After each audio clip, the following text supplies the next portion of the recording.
Hi friends, very good morning. This is Suresh. Welcome to my channel Unique Urban Infotech.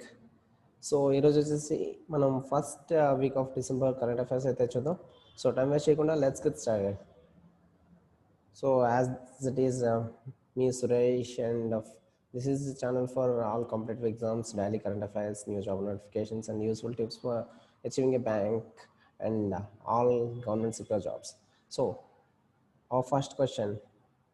The central government has formed a committee to oversee the construction of the new Parliament House. How many members are there in the committee?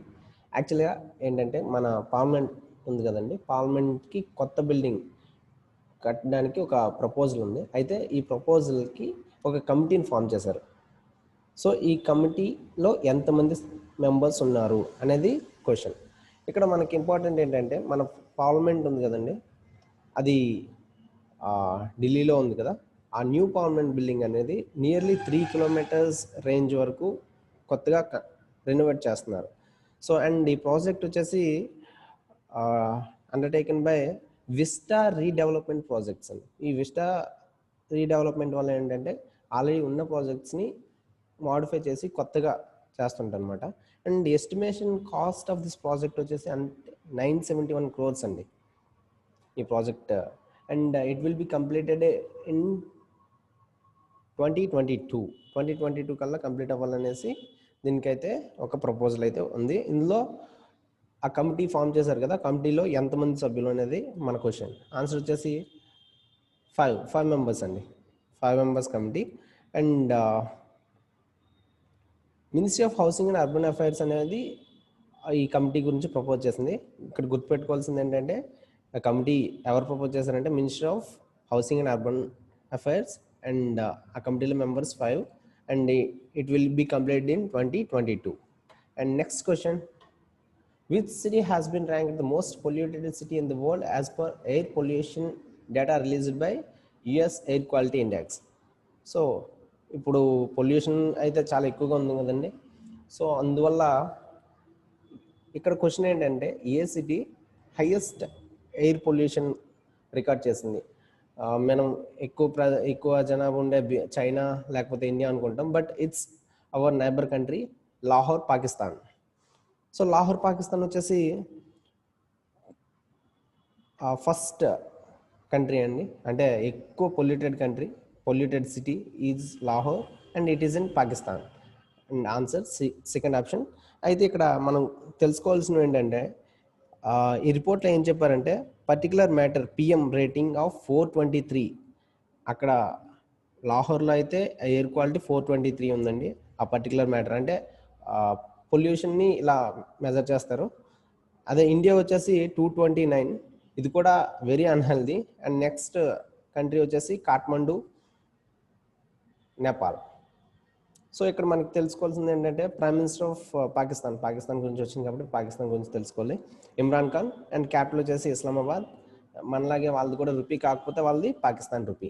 Next, which country top the Asia in bribery use of personal connections to access public services as per the 10th edition of the report titled by Global Corruption Barometer Asia 2020 by Corruption Watchdog Transparency International. So ఈ క్వశ్చన్లో important thing ఏంటంటే global corruption barometer అనే ఇది corruption watchdog transparency international release చేసింది. అయితే ఇది 10th edition. Which edition? 10th edition. అయితే which country బ్రైబరీలో టాప్ ఎవరండి? సో ఇది కొంచెం మనకి జీర్ణించుకోవడానికి కష్టంగా ఉన్న ఇదైతే నిజం అండి. So that is option 4 India. So ఇండియాలో వచ్చేసి nearly 50% of people who paid bribes were asked to while 32% who used personal connections. అంటే పబ్లిక్ సర్వీసెస్ని యాక్సెస్ చేసుకోవడం కోసం నియర్లీ 50% పీపుల్ అడుగుతున్నారు. అండ్ 32% ఆఫ్ ది పీపుల్ ఆ సర్వీసెస్లో ఎవరైతే ఉంటారో వాళ్ళు వాళ్ళు మనీ కావాలని అడుగుతున్నారు అనమాట. అండ్ ఇంకా చేంజ్ అవ్వాలండి, సిస్టమ్ ట్రాన్స్పరెన్సీ పెరగాలి, అప్పుడే మనకి ఎక్కువ ఫ్రూట్ఫుల్ రిజల్ట్స్ అనేవి వస్తాయి. అండ్ ఇందులో కవర్ చేసిన 6 పబ్లిక్ సర్వీసెస్ ఏంటంటే police courts, public hospitals, procurement of identified documents and utilization. ఈ రెవెన్యూ డిపార్ట్మెంట్ అది ఉంటుంది కదా అది. సో ఇక్కడ మనకి ఇంపార్టెంట్ ఏంటంటే global corruption barometer Asia 2020 report by watchdog transparency international. So that is the India. Which country has recorded the largest reduction of malaria cases in Southeast Asia from 20 million in 2000 to 5.6 million in 2019 according to the World Malaria Report. ఇక్కడ report వచ్చేసి world malaria report. So released by WHO. ఎవరు release చేశారంటే world malaria రిపోర్ట్ని world health organisation. So ఇక్కడ మనం కొంచెం గర్వించదగ్గ విషయం ఏంటంటే మలేరియా కేసులు 20 మిలియన్స్ నుంచి 5.6 మిలియన్స్కి వచ్చాయి. And this is none other than India. So prime minister గురించి తెలుసు కదండి, మోడీ గారు. అండ్ క్యాపిటల్ వచ్చేసి ఢిల్లీ అండ్ ఇండియన్ రూపీ. ఇవన్నీ తెలిసినవే, కాకపోతే ఇక్కడ మనకి ఇంపార్టెంట్ ఏంటంటే WHO. So WHO world health organization యొక్క డైరెక్టర్ జనరల్ వచ్చేసి టెడ్రోస్ అడ్హానమ్. అండ్ ఎక్కడ ఉందండి headquarters? Geneva, Switzerland. So ఇక్కడ ఇంపార్టెంట్ ఏంటంటే world malaria report 2020 released by world health organization and the directed country is India. Next, which institute has topped the QS Asia University ranking 2021 released by Quaccaroli Simons in association with King Abdulaziz University, Jeddah, Saudi Arabia. లేదండి QS Asia university rankings అనేవి release చేయడం జరిగింది రీసెంట్గా. అయితే ఇందులో top ఎవరు? So మనం IIT Delhi, Madras, మనదైతే top కాదండి, మనది మరి 107 ర్యాంక్. సో ఇందులో టాప్ వచ్చింది వచ్చేసి national university of Singapore, option 2. So మన ఇండియా ర్యాంక్స్ అనేవి కొంచెం చూద్దాం. 3 ఇండియన్ ఇన్స్టిట్యూట్స్ అయితే ఐఐటీస్ ఉంటాయి కదా, ప్రీమియం ఇన్స్టిట్యూట్స్, అవి అయితే టాప్ 50లో ఉన్నాయి. And IIT Bombay 37, IIT Delhi 47, IIT Madras 50. So top 10లో అయితే మనం లేదండి మన ఇండియా అవి. సో ఇక్కడ మనకి ఇంపార్టెంట్ ఏంటంటే ఎవరు రిలీజ్ చేశారు? Saudi Arabia association with the king Abdulaziz university, KAU and QS వీళ్ళు రిలీజ్ చేశారు Asia university ranking. And top ఏమో national university of Singapore. So next, which anti-ship propulsion missile was successfully fired from the Andaman Nicobar Island territory. It was the first time that the missile was flight tested by 3 services of Indian Army, Air Force and Navy. Anti-ship propulsion missile. So first time 3 armed forces, Army, Air Force and Navy కలిసి ఈ test ఫైర్ని ఎక్కడ conduct చేశారంటే Andaman Nicobar territory అక్కడ conduct చేశారు. అయితే అక్కడ ఇవి ఇచ్చినవన్నీ కూడా మనకు సంబంధించిన యాంటీషిప్ మిసైల్స్ అన్ని అగ్ని, బ్రహ్మాస్త్ర, శౌర్య, బ్రహ్మోస్. సో మనకి చాలా ఎక్కువగా వినిపిస్తున్న పేరు ప్రజెంట్ ఏంటండి? BrahMos. Option 4, it's a BrahMos. So the missile has ఎంత దీని స్ట్రైక్ రేంజ్ అంటే 300 కిలోమీటర్స్ అండి. అంటే ఇక్కడ నుంచి మనం షూట్అవుట్ చేస్తే 300 కిలోమీటర్స్ ఉన్న రేంజ్ను కూడా ఇది ఈజీగా టార్గెట్ చేస్తుంది. సో ఇండియన్ నేవీ చీఫ్ ఎవరండి? Admiral Karambir Singh. Headquarters New Delhi. And so వీటి వల్ల యూజెస్ ఏంటంటే ఇప్పుడు మనకి చైనాకి కాన్ఫ్లిక్ట్స్ అవుతున్నాయి, మనకి పాకిస్తాన్ కాన్ఫ్లిక్ట్స్ అవుతున్నాయి. సో ఇలాంటి మిసైల్స్ మనం ఇంక్రీజ్ చేసుకోవడం వల్ల వాళ్ళకి భయం పడుతుంది, మనకు ఆటోమేటిక్గా స్ట్రెంత్ అనేది ఇంక్రీజ్ అవుతుంది. సో ఇక్కడ ఇంపార్టెంట్ వచ్చేసి antiship missile BrahMos. Which type of missile? Antiship. And its range is 300 kilometres. First time Andaman Nicobar ఐలాండ్స్లో 3 ఆర్మ్డ్ ఫోర్సెస్ కలిసి టెస్ట్ ఫైర్ చేశాయి. Okay, next, which public sector organisation delivered C-32LH-2 cryogenic propellant tank to Indian Space Research Organization ISRO in Bengaluru, Karnataka. మనకి బెంగళూరులో ఉన్న ప్రఖ్యాత undertaking, public sector undertaking ఏంటండి? చాలా ఉన్నాయి. మనమైతే ఎక్కువగా వినిపించేది ఏమేంటంటే Hindustan aeronautic limited, HAL. So ఒక క్రయోజెనిక్ ప్రొపలెంట్ ట్యాంక్, ఆ ట్యాంక్ని మన ఇండియన్ ఇస్రోకి ఇచ్చారండి. ఎవరు ఇచ్చారంటే ఆన్సర్ వచ్చేసి HAL, హిందుస్థాన్ ఏరోనాటిక్ లిమిటెడ్. ఇది ఎక్కడ ఉందండి? Bengaluru, Karnataka.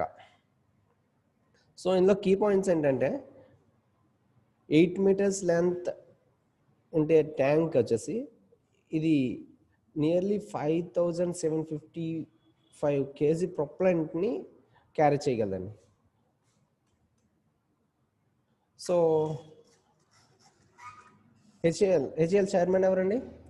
Are Madhavan, chairman and managing director. Headquarters వచ్చేసి Bengaluru, Karnataka.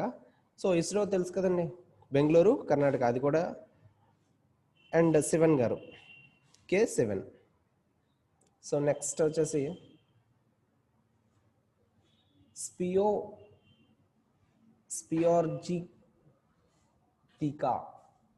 Spiorotheca, Bengaluru is a new species of what discovered in barren tract of land near Rajnikutte outskirts of Bengaluru, Karnataka. So ఇది ఒక కొత్త space. నిన్న ఒక బల్లి గురించి చదువుకున్నాం. సో ఈరోజు వచ్చేసి అయితే ఇదేంటి, నిన్నైతే లిజర్డ్, ఈరోజు స్పియార్థోకా బెంగళూరు. సో ఇది బెంగళూరులో ఫైండ్ అవుట్ చేశారని అయితే తెలుస్తుంది. అయితే ఇదేంటి, ఇది వచ్చేసి ఒక ఫ్రాగ్ కప్ప అండి. సో ఈ స్పేసెస్ గురించి మనకి ఎందుకంటే కొత్త కొత్త జాతులు పుడుతున్నాయి. సో కొన్నిటికి మెడిసిన్స్ కూడా వీటి నుంచే ఫైండ్ అవుట్ చేస్తున్నారు. అండ్ మనం ఎలాగో బయోడైవర్సిటీలో పార్ట్గా అవి కూడా అలాగే. సో వాటి గురించి తెలుసుకోవాల్సిన అవసరం అయితే ఎంతైనా మనకు ఉంది. Next, who released the book titled PM Modi and his government's special relation with Sikhs on the occasion of Guru Nanak Jayanti. So Guru Nanak జయంతిని బేస్ చేసుకొని మన ఒక బుక్ అయితే రిలీజ్ చేశారు, PM Modi and his government special relation with సిక్స్తో ఉండే relation గురించి వచ్చేసి ఒక బుక్ రిలీజ్ చేయడం జరిగింది. అయితే ఇది ఎవరు రిలీజ్ చేశారు? సో ఇక్కడ ఉండే వాళ్ళంతా మనకు తెలిసిన ప్రకాష్ జావదేకర్ గారు, Hardeep Singh Puri, Venkaiah Naidu garu, Ramnath Kovind, so president, vice president and union ministers. So ఎవరు రిలీజ్ చేశారండి? Any idea? So both Prakash 1 and 2 and option 5 Hardeep Singh Puri garu and Prakash Javadekar garu release చేశారు. ఈ book on the occasion of Guru Nanak Jayanti. Guru Nanak Jayanti రోజున ఈ బుక్ అనేది రిలీజ్ చేశారు. ఎందుకంటే అతను సిక్కులకి చాలా పవిత్రమైన మత ప్రబోధకుడు కదా. సో అతని బర్త్డే రోజు ఈ బుక్ అనేది రిలీజ్ చేశారు. And it is related to Sikhs and the Modi government సిక్కుల కోసం ఏమైనా స్పెషల్ ప్యాకేజ్ కానీ లేకపోతే వాళ్ళ కోసం ఏమైనా తీసుకొచ్చిందా లేదా వాటి గురించి చెప్పే ఇన్ఫర్మేషన్ అందులో ఉంటుందండి. సో అయితే మనకి ఇంపార్టెంట్. సో ఇందులో మనం తెలుసుకోవాల్సింది ఏంటంటే ఈ బుక్ 3 లాంగ్వేజ్లో రిలీజ్ చేశారండి, Hindi, Punjabi and English. So Hindi common language, English కూడా common language. Punjabi most of the Sikhs will stay అదే పంజాబ్లో ఉంటారు కాబట్టి పంజాబీలో కూడా ఇది రిలీజ్ చేశారు. And next question, who authored the book titled Indian Icon, a cult called Royal Enfield, which maps the story of the company at the brand Royal Enfield.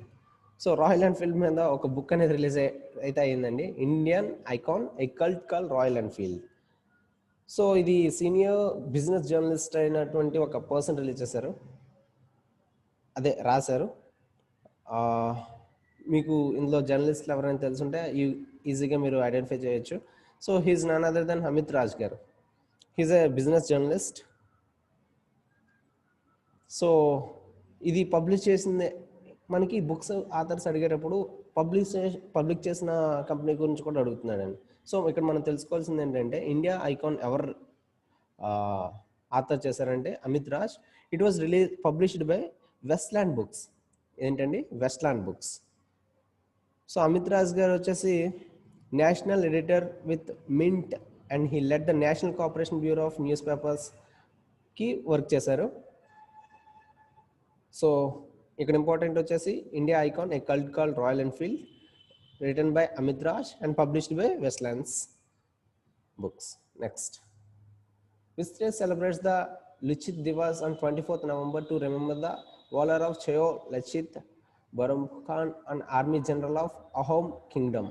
So ఒక army జనరల్ని రిమెంబర్ చేసుకుంటూ లచిత్ దివాస్ని 24th నవంబర్ని celebrate చేసుకుంటున్నారండి. Which state అని అడిగాడు. So అది గ్రేటే కదండి, ఒక ఆర్మీ జనరల్, అతను ఎంతో గొప్ప వ్యక్తి, కాకపోతే అతని రిమెంబరెన్స్ కోసం ఒక డేనే ఏర్పాటు చేశారండి. సో విచ్ స్టేట్ అండి? Any idea? అక్కడ ఆప్షన్స్ అయితే అస్సాం, సిక్కిం, మణిపూర్, నాగాలాండ్, ఇవన్నీ నార్త్ ఈస్టర్న్ స్టేట్స్ అండి. 7 సిస్టర్స్ అంటారు కదా, ఆ states. So do you have any idea? So answer వచ్చేసి అస్సాం అండి. So Assam will celebrate Lachit Diwas. Okay, next. What was the 2020 theme of the world AIDS day? So ఒకప్పుడు క్వశ్చన్స్ ఎలా ఉండేవంటే వరల్డ్ ఎయిడ్స్ డే ఎప్పుడు అంటే 1st December అని అందరూ చెప్పేసేవాళ్ళు. బట్ ఇప్పుడు ఏంటంటే డేస్ కన్నా వాటి థీమ్స్ అనేవి చాలా ఇంపార్టెంట్ అయ్యండి. సో థీమ్స్ మనం తెలుసుకోవాలి. అయితే 1st December world AIDS day. AIDS full form ఏంటండి? Acquired immunodeficiency syndrome. So ఒకప్పుడు ఎయిడ్స్ ఎలా ఎంత భయంకరంగా ఉండేదో ఇప్పుడు కరోనా అంత భయంకరంగా తయారైంది. So be careful about corona. And theme ఏంటండి? Global solidarity and resilient HIV services. So this is the theme, global solidarity and resilient HIV services. Next.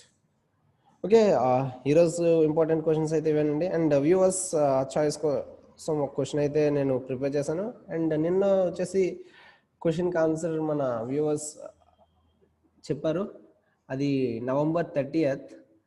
So మీరు కూడా ట్రై చేయండి.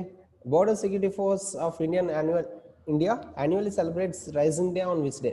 సో బిఎస్ఎఫ్ వీళ్ళు లేకపోతే ఇప్పుడు ప్రజెంట్ సిచ్యువేషన్లో మన కంట్రీని కాపాడే వాళ్ళు కరువై ఉండేవాళ్ళు. వీళ్ళు ఇంత చలిలో కూడా బోర్డర్లో మన కోసం గస్తీ కాస్తూ మన ప్రాణాలని, వాళ్ళ ప్రాణాలు లెక్క చేయకుండా మన ప్రాణాల కోసం ఎంతో పోరాటం చేస్తున్నారు. సో అటువంటి బోర్డర్ సెక్యూరిటీ ఫోర్స్ వాళ్ళ కోసం ఒక రైజింగ్ డే ఉంది. అదైతే ఎప్పుడో మీరైతే చెప్పండి, నేను చెప్పకపోతే నెక్స్ట్ వీడియోలో డెఫినెట్గా ఆన్సర్ అయితే చెప్తాను. సో నా ఎక్స్ప్లెనేషన్ నచ్చినట్టయితే లైక్ చేయండి, షేర్ చేయండి అండ్ సబ్స్క్రైబ్ చేయండి. Thank you so much.